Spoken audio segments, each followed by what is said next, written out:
ఇప్పుడు మనం 2024వ సంవత్సరం మే నెల 1వ తేదీ నుంచి 31వ తేదీ వరకు ద్వాదశ రాశుల్లో దశమ రాశి అంటే 10వ రాశి మకర రాశి వారి జ్యోతిష బలం భూత భవిష్యత్ వర్ధమానం ఎలా ఉందో గవ్వల శాస్త్రం ప్రకారం చూద్దామండి. మకర రాశి వారి పేరు మీద 9 గవ్వలు వేసి వాటిని లెక్కబెట్టి వారి జ్యోతిష బలం ఎలా ఉందో కెరీర్ విషయంలో, ఆరోగ్య విషయంలో, సంతాన విషయంలో, కుటుంబ విషయంలో, అలాగే మరి జాతకం పర్సనల్ లైఫ్లో, అలాగే విద్య విషయంలో, ఉద్యోగ విషయంలో, వ్యాపార విషయంలో ఎలా ఉందో సంతాన విషయంలో చూద్దామండి.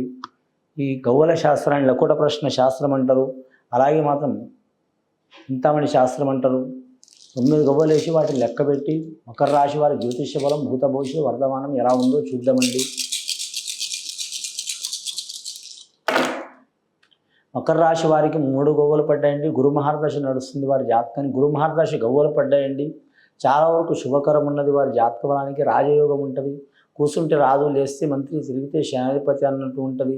వీరి జాతక బలానికి పంచాంగ శాస్త్ర ప్రకారం ఎల్నాటి శని ప్రభావం ఉన్న మాత్రం గవ్వల శాస్త్ర ప్రకారం గురుబలం ఉంది కాబట్టి వీరికి ఎక్కడ పోయినా మాత్రం ఎన్ని చిక్కులు ఇబ్బందులు వచ్చినా వీరి తెలివితో మాత్రం అనుకున్న సాధించే అవకాశాలు ఉన్నాయండి. స్త్రీలు కావచ్చు, పురుషులు కావచ్చు, శతకోటి దరిద్రానికి అనంతర కోటి ఉపాయాలు అన్నట్టు వీరికి ఎన్ని ఇబ్బందులు వచ్చినా సరే సాధించే అవకాశం ఉందండి. అలాగే మకర రాశి వారి జాతకం స్వభావం చూడాలంటే మాత్రం లక్ష్మీకళ స్వభావం ఉంటుంది. వారి జాతకానికి పట్టుదల అధికం ఉంటుంది. రక్షణ రంగంలో కావచ్చు, అలాగే వీరి జాతకంలో చూడాలంటే మాత్రం ఏ డిపార్ట్మెంట్ అయినా సరే మాత్రం వారు చేసే వృత్తిని ఖచ్చితంగా మంచి ఫలితాలు కలిసి వచ్చే అవకాశం ఉంటుందండి.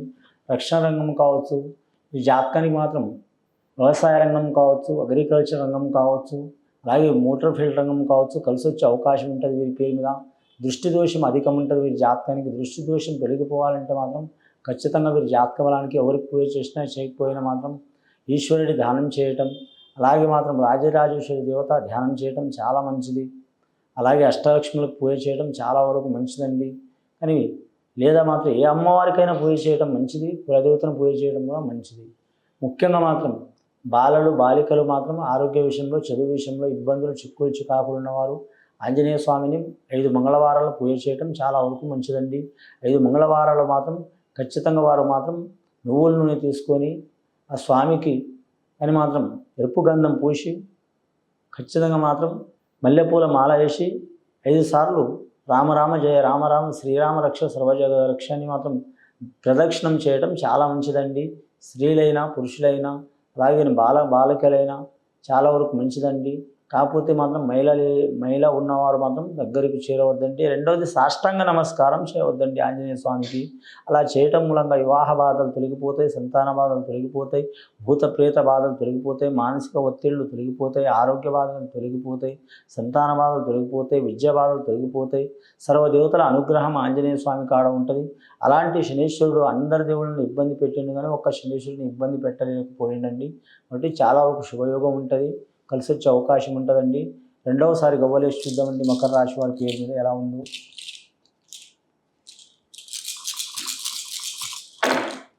రెండవసారి గవ్వలేస్తే మాత్రం 5 గవ్వలు పడ్డాయండి వారి జాతక బలానికి. కానీ మాత్రం పంచముఖి ఆంజనేయ స్వామి స్వరూపం పడ్డది. అలాగే నేచర్స్ కూడా సహకారం చేసే అవకాశం ఉంటుంది. వీరి జాతకంలో చూడాలంటే మాత్రం ముఖ్యంగా భూమి విషయంలో, స్థల విషయంలో మాత్రం ఇబ్బందులు వచ్చే అవకాశాలు ఉన్నాయండి. గృహం కట్టాలనుకునే వారికి, కొనాలనుకునే వారికి, తీసుకోవాలనుకునే వారికి ఇబ్బందులు వస్తాయి, జాగ్రత్తగా ఉండాలండి. వ్యాపారస్తులకు మాత్రం ఒక రకంగా ఒక చేతితో లాభం వస్తే 2 భాగాలు మాత్రం నష్టం వచ్చే అవకాశం ఉందండి. ఇక విద్యార్థులకు మాత్రం మానసిక ఒత్తిడి చాలా ఉంటుంది. వివాహమైన వారికి భార్య భర్తలో గొడవలు, చిక్కులు, చికాకులు తప్పవండి. చాలా జాగ్రత్తగా ఉండాలి. అలాగే పెద్దల ఆస్తి కోరే వారికి మాత్రం కలిసి వచ్చే అవకాశం ఉన్నది. అన్నదమ్ముల సహకారం ఉంటుంది వీరి పేరు మీద. ముఖ్యంగా వీరి జాతకానికి వ్యవసాయదారులు అయితే మాత్రం 2 పంటలో ఒక పంట ఫలితం ఉంటుంది, ఒక పంట నష్టయోగ బలం ఉంటుందండి. కానీ ఎరుపు భూమిలో వ్యవసాయం చేస్తున్న వారు కలిసి వస్తుంది. నల్లరేగడి భూమిలో చేస్తున్న వారికి నష్టం వచ్చే అవకాశం ఉంటుంది. మిశ్రమ భూమిలో చేస్తున్న వారికి సరి సమాన యోగ బలం ఉంటుంది. అలాగే జీవరాశుల వ్యాపారం చేసేవారు కలిసి వచ్చే అవకాశం ఉంటుంది. మత్స్యరంగంలో ఉన్నవారికి ఇబ్బందులు తప్పవు. అలాగే మాత్రం చెట్ల క్రియ వ్యాపారం అంటే నర్సరీకి సంబంధించిన వ్యాపారం చేసేవారు కూడా కొన్ని నష్టాలు వస్తాయి, జాగ్రత్తగా ఉండాలండి.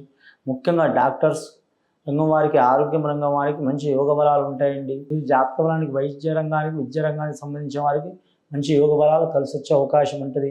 వివాహ విషయంలో చాలా జాగ్రత్త తీసుకోవడం మంచిదండి. హడావుడిగా మాత్రం నిర్ణయాలు తీసుకోవద్దు. ఎంత లేటుగా టైం తీసుకుంటే అంత మంచిది. కొన్ని సంబంధాలు వస్తే వారికి నచ్చవు, నచ్చిన సంబంధాలు దూరమవుతాయి.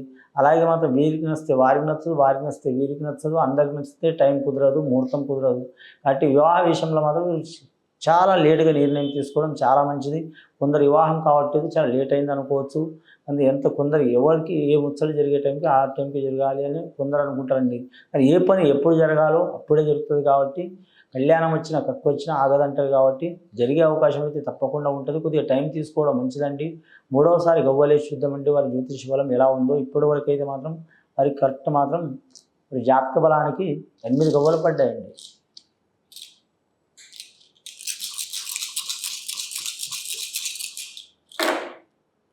ఇంకా 3 గవ్వలు పడ్డాయండి. గురు మహర్దశ జాతకం గవ్వలు పడ్డాయి. విష్ణు ఈశ్వర్ బ్రహ్మ స్వరూపం, అలాగే లక్ష్మీదేవత, పార్వతీమాత, శక్తిగల దేవత, సరస్వతి దేవత అనుగ్రహం చాలా ఉంటుంది స్త్రీలకు పురుషులకు. కానీ మాత్రం విష్ణు మూర్తి అలంకార ప్రియుడు, అలాగే మాత్రం శివుడు అభిషేక ప్రియుడు, బ్రహ్మదేవుడు అంటే మాత్రం బ్రహ్మదేవుడికి పూజ చేయాలంటే మాత్రం మన భారతదేశంలో కొన్ని ప్రాంతాలు మాత్రమే గుడి ఉందండి, ప్రత్యేకంగా గుడి లేదు. కాకపోతే మాత్రం బ్రహ్మ ముహూర్తంలో మాత్రం ఆ బ్రాహ్మణి దేవత అంటే బ్రహ్మస్వరూపం ఉన్న దేవత, సరస్వతి దేవత కావచ్చు, శక్తి దేవత కావచ్చు, గాయత్రి దేవత కావచ్చు, పూజ చేయడం, పని మొదలు పెట్టడం చాలా వరకు మంచిది. కొన్ని పనులు బ్రహ్మ ముహూర్తంలో చేయడం మంచిదండి. ఉదయం 3:30 నుంచి పడితే 4:30 వరకు బ్రహ్మ ముహూర్తం అంటారు. చాలా వరకు కలిసి వచ్చే అవకాశం ఉంటుంది వీరి జాతక బలానికి. లేదా 3 నుంచి 5 లోపల కూడా బ్రహ్మ ముహూర్తం ఉంటుందండి. కానీ వీరి జాతక బలానికి చూడాలంటే మాత్రం గవర్నమెంట్ ఉద్యోగస్తులకు మాత్రం తిరుగు ఉండదు. రాజకీయ నాయకులకు మాత్రం అతి కష్టంగా రాణించే అవకాశం ఉంటుందండి. వీరి పేరు మీద శత్రువులు ఎక్కువ తయారయ్యే అవకాశం ఉంటుంది. శ్రావణ నక్షత్రంలో పుట్టినవారు, శ్రీ వెంకటేశ్వర స్వామి నక్షత్రం పుట్టిన వారికి మాత్రం తప్పకుండా మంచి ఫలితాలు కలిసి వచ్చే అవకాశం ఉంది. చంద్రమహారదశ జాతకం ఉంటుంది వారిది. వారు ముత్యం ధరించడం చాలా మంచిది. లక్కీ నెంబర్ 2 ఉంటుంది వారి జాతక బలానికి. అలాగే రాశి వారికి లక్కీ నెంబర్ 8 ఉంటుంది. అలాగే ఉత్తరాషాఢ నక్షత్రం వారికి మాత్రం కొన్ని ఇబ్బందులు వచ్చే అవకాశాలు ఉంటాయి, జాగ్రత్తగా ఉండాలండి. ముఖ్యంగా వీరి జాతకంలో చూడాలంటే ధనిష్ఠ నక్షత్రం వారికి మాత్రం చాలా మంచి ఫలితాలు కలిసి వచ్చే అవకాశాలు ఉన్నాయండి. ధనిష్ఠ నక్షత్రం వారి మాత్రం మంగళవారం రోజు అనుకూలం ఉంటుంది వీరి పేరు మీద.